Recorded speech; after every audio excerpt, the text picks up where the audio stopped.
Halloween est pour beaucoup de monde une fête conviviale où les enfants sonnent aux portes pour réclamer des bonbons. Aujourd'hui, je vous raconte deux histoires québécoises où vous allez voir qu'Halloween va prendre une toute autre tournure. Dans cette vidéo, nous allons parler de Sylvain Lacerte, tué le soir d'Halloween en 1996, ainsi que de Martin Gauthier-Belande qui va s'inspirer des célèbres films Halloween pour commettre son crime. Pour tout savoir sur ces deux terribles histoires, lançons-nous maintenant dans la vidéo.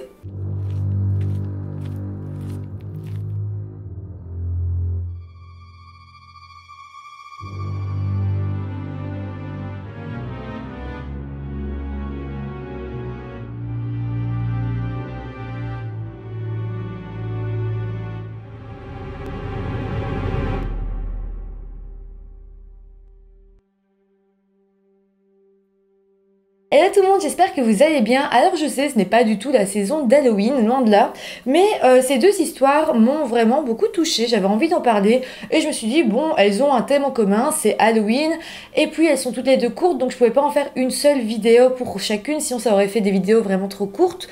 Donc voilà, je les ai mises en commun, mais si quelqu'un tombe dessus le jour d'Halloween, bah tant mieux, j'ai envie de dire. Comme d'habitude, avant de commencer la vidéo, je vous rappelle de vous abonner à la chaîne si ce n'est pas encore fait. Vous pouvez aussi vous abonner à mon compte Instagram et puis si vous avez envie de soutenir la chaîne, vous pouvez faire un don dans la petite section Thanks ou Merci en dessous de la vidéo. Et maintenant que tout ça est dit, lançons-nous dans la vidéo. Nous sommes donc le soir d'Halloween 1996. En ce 31 octobre, un certain Sylvain Lacerte attendait la visite d'un acheteur potentiel pour sa vieille voiture. Sylvain est né le 3 mars 1961 et a 35 ans.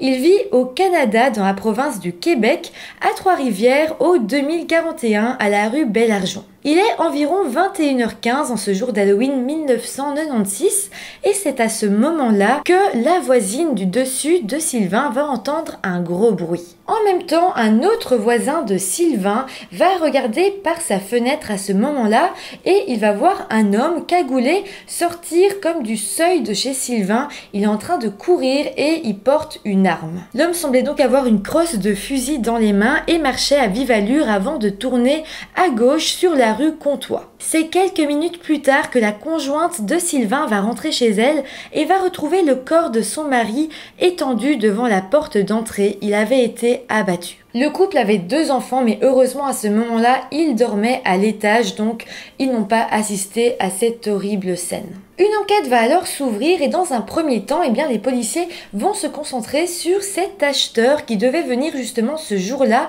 pour acheter la vieille voiture de Sylvain. Malheureusement, aucun lien officiel n'a pu être fait entre ces deux événements. On se dit que sans doute ils sont liés, mais rien ne vient le prouver. Il n'y a vraiment aucun moyen qu'on arrête cet homme, il n'y a rien contre lui. C'est pas parce qu'il avait rendez-vous ce jour-là que c'est forcément lui. Mais bon, ça reste quand même assez bizarre. Mais bon, les enquêteurs ne vont pas se concentrer seulement sur cet homme et ils vont essayer de comprendre un petit peu comment Sylvain a pu décéder. Dans le dossier, il est écrit que la mort était due à une hémorragie intrathoracique massive suite à des lacérations du cœur et de l'aorte par une décharge d'arme à feu. En gros, on lui a tiré dessus, mais on lui a tiré qu'une seule balle et le tireur visait suffisamment bien pour que cette seule balle soit mortelle. Grâce à la police scientifique, l'arme pourra être déterminée, il s'agit d'un calibre 12. Les enquêteurs essaieront alors de se plonger dans le passé de la victime, mais Sylvain c'était un homme sans histoire. Il venait de se sortir d'un cancer du côlon et était petit à petit en train de reprendre une vie normale, entouré de sa femme et ses enfants. C'est totalement dingue en fait que quelqu'un ait pu s'en prendre à lui. Pourtant, le crime paraissait totalement visé, un homme toque à sa porte, lui tire dessus une balle, cette personne sait viser, il vient pour ça et puis il s'en va. Aussi, les policiers remarqueront que dans l'appartement, il n'y avait aucune trace de lutte et surtout aucun objet n'avait été volé, donc le but était bel et bien de tuer Sylvain. Les enquêteurs ont aussi interrogé tout le voisinage, les proches de Sylvain, mais personne n'a réussi à trouver un mobile. La femme de Sylvain, qui est restée choquée, a expliqué plusieurs fois aux policiers que son mari n'avait aucun ennemi, personne n'était vraiment fâché contre lui, c'était un homme doux, un homme gentil, qui avait vraiment personne contre lui. L'affaire tombera alors dans l'oubli, mais en 2016, TVA Nouvelles, une chaîne québécoise, fera un reportage sur l'affaire, ce qui la remettra un peu sur le devant de la scène. Dans cette émission, une nouvelle théorie va naître, celle que peut-être la personne qui s'en est pris à Sylvain se serait trompée de personne. Et c'est vrai, c'est totalement possible si personne n'en voulait à Sylvain, mais que quelqu'un était bel et bien venu pour le tuer. On peut se dire que peut-être cette personne a frappé à la mauvaise porte. La question reste quand même de savoir pourquoi l'assassin a choisi le jour d'Halloween pour commettre son meurtre. Est-ce que c'était choisi? Les enquêteurs pensent que oui. Aujourd'hui, le meurtre de Sylvain est soutenu par l'organisme Meurtre et Disparition Irrésolue du Québec. La famille et les enquêteurs cherchent encore quelqu'un qui pourrait détenir une petite information. En fait, l'affaire est tellement trouble que si quelqu'un se souvenait d'un petit truc peut-être qui pourrait un petit peu démêler toute l'histoire, ça pourrait tellement servir, et c'est ce que Meurtre et Disparition Irrésolue du Québec espère, ainsi que les enquêteurs et la famille. Si jamais, au cas où vous seriez au courant de quelque chose, je vous mets juste en dessous le numéro de téléphone ainsi que l'adresse mail de Meurtre et Disparition Irrésolue du Québec. Comme ça, vous pouvez même témoigner anonymement. Voilà, je le mets au cas où, on sait jamais. Passons maintenant à la deuxième histoire qui est celle de Martin Gauthier-Belland.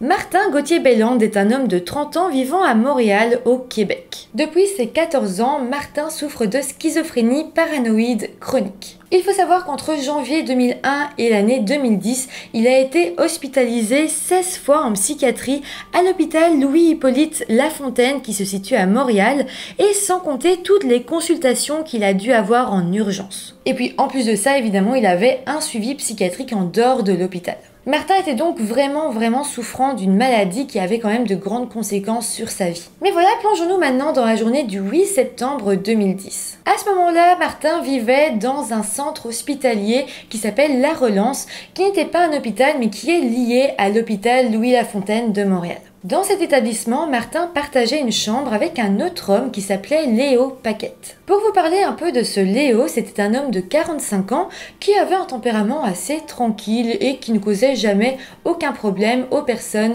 de La Relance. Mais voilà, ce 8 septembre 2010, Léo va vivre ses derniers instants. C'est ce jour-là que Martin avait décidé de passer à l'acte. Il s'était habillé tout en noir, avait enfilé des gants de vaisselle rouges et avait mis sur son visage un masque de tête de mort. Il s'est ensuite armé d'un couteau et a avancé lentement vers Léo qui était en train de dormir. Une fois au-dessus de lui, Martin a brandi son couteau et l'a poignardé dans le cou. Léo dormait, il ne s'est même pas réveillé, il n'a pas essayé de se défendre, et à cet endroit-là, le coup est fatal et donc il a perdu énormément de sang et il est décédé presque directement. Une fois le crime réalisé, Martin est sorti de l'hôpital en courant et a appelé le 911. Au téléphone, Martin donnait des explications qui étaient assez floues. Il disait avoir tué son colocataire parce qu'il avait trop de disques de vieille musique, qu'il était aussi très désorganisé, et Martin dirait aussi qu'il en avait marre de la relance et qu'il voulait être replacé dans une institution. Il dira d'ailleurs mot pour mot: avec ça, je vais être bon pour 20 ans à Pinel.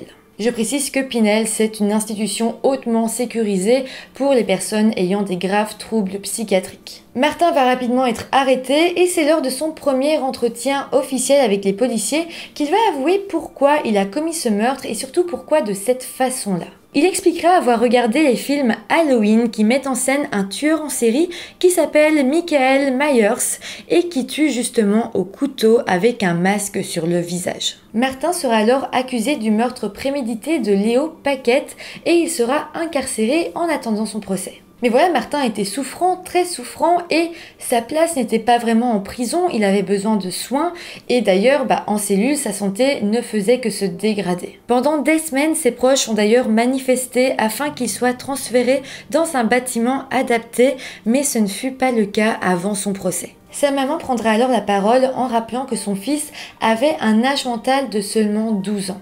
Elle dira d'ailleurs: Martin n'est pas une personne comme les autres. Il est diagnostiqué depuis l'âge de 14 ans. Il n'a pas à être avec les autres détenus dans un milieu carcéral, là où il n'a pas de soins. Son procès s'ouvrira en 2013 et ses avocats le défendront en disant qu'il était malade et que donc il avait une non-responsabilité criminelle. Mais bon, Martin a lui-même dit à son procès qu'il savait que tuer était mal et qu'il l'a fait quand même. Donc c'est la preuve qu'il sait ce qui est bien et ce qui est mal et donc qu'il est responsable de son crime. Par rapport au film films Halloween. À son procès, Martin expliquera être un grand adepte des films d'horreur et encore plus de la saga Halloween. Il était d'ailleurs assez fan du personnage Michael Myers et s'était donc basé sur lui pour commettre son meurtre. Finalement, Martin a plaidé coupable pour homicide involontaire et il a écopé de 10 ans de prison ferme. Mais bon, comme il avait déjà fait 3 ans en attendant son procès, il lui restait plus que 7 ans à purger. Martin a alors été admis à l'Institut Philippe Pinel,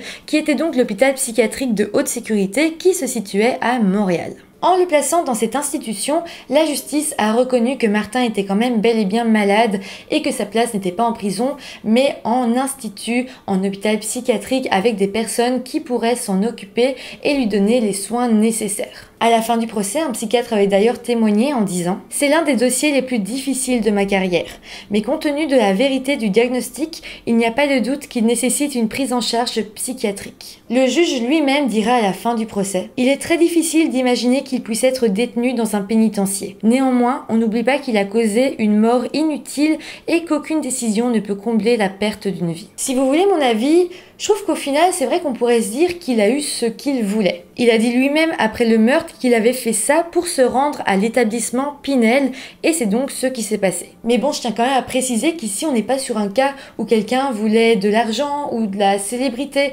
Ici, c'était quelqu'un qui a commis un meurtre dans le but de se faire aider parce qu'il voulait être pris en charge à cause de maladies mentales.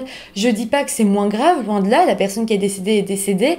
Je dis simplement que j'ai vu plusieurs personnes dire oui bah en gros on lui a donné ce qu'il a voulu, c'est pas cool, mais dans ce cas-ci, il voulait se faire hospitaliser et c'est ce qu'on aurait dû faire depuis le début. Encore une fois, c'est un meurtre qu'on aurait pu éviter si seulement on l'avait placé plus tôt dans l'Institut Pinel. Pour ce qui est de la mise en scène, moi je me dis que copier un film d'horreur qu'il aimait a pu lui donner, grossièrement dit, du courage. Il aurait pu à ce moment-là avoir une sorte de dissociation et se dire à ce moment-là que c'était pas vraiment lui qui commettait le crime, mais Michael Myers, celui qu'il aimait bien, le héros des films Halloween qu'il aimait bien. Dans tous les cas, ça se voit et ça se sent que cette personne avait une maladie mentale pour commettre un crime aussi odieux, mais je pense qu'il faut remettre les choses à leur place et savoir que cette personne était elle aussi en souffrance. Même si, encore une fois, ça n'excuse rien et Léo Paquette est quand même décédé. Dans tous les cas, après le procès, les psychiatres avaient quand même l'air de croire en Martin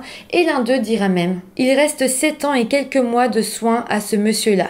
Il a besoin de ces 7 ans pour être soigné, pour redevenir, entre parenthèses, quelqu'un qui va bien physiquement et mentalement. » Normalement, Martin a été libéré en 2020, mais bon, j'ai pas trouvé d'article là-dessus et c'est normal, quand un criminel est libéré, on va pas non plus dire où il se trouve, ce serait trop dangereux pour lui. En tout cas, c'est comme ça que se termine cette vidéo, j'espère que ça vous aura intéressé, comme toujours, si c'est le cas, n'hésitez pas à me mettre un petit pouce en l'air, ça fait toujours plaisir, de vous abonner à ma chaîne, ça m'aiderait beaucoup, et sinon, moi je vous retrouve très bientôt pour une nouvelle vidéo. Bye!